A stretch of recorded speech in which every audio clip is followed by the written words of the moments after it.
अध्यक्ष म्हणून मी आपल्या सर्वांना एवढंच आश्वासित करतो की देशाचे पंतप्रधान आदरणीय नरेंद्र मोदीजी, महाराष्ट्राचे लोकप्रिय असे मुख्यमंत्री आदरणीय देवेंद्रजी,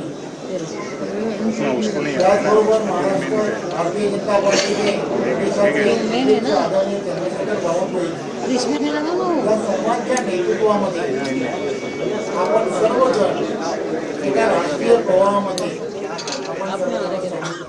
हे दोन दृश्य आपण पाहतो। एकीकडे सत्यजित पाटणकर यांचा भाजपमध्ये पक्षप्रवेश झालेला आहे, तर दुसरीकडे पवारांच्या राष्ट्रवादीचा हा वर्धापन दिनाचा सोहळा आपण पाहतोय।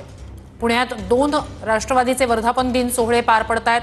हा शरद पवारांच्या राष्ट्रवादीचा वर्धापन दिन सोहळा बालगंधर्व मधला, तर दुसरीकडे भाजपमध्ये सत्यजित पाटणकर यांचा पक्षप्रवेश होतोय।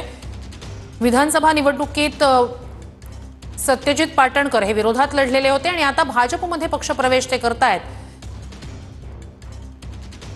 तर यावेळेला उदयनराजे भोसले सुद्धा पक्षप्रवेशावेळी उपस्थित आहेत। एकंदरीतच जिल्ह्यातली ताकद या पक्षप्रवेशानंतर वाढणार अशी एक आशा व्यक्त केली जाते।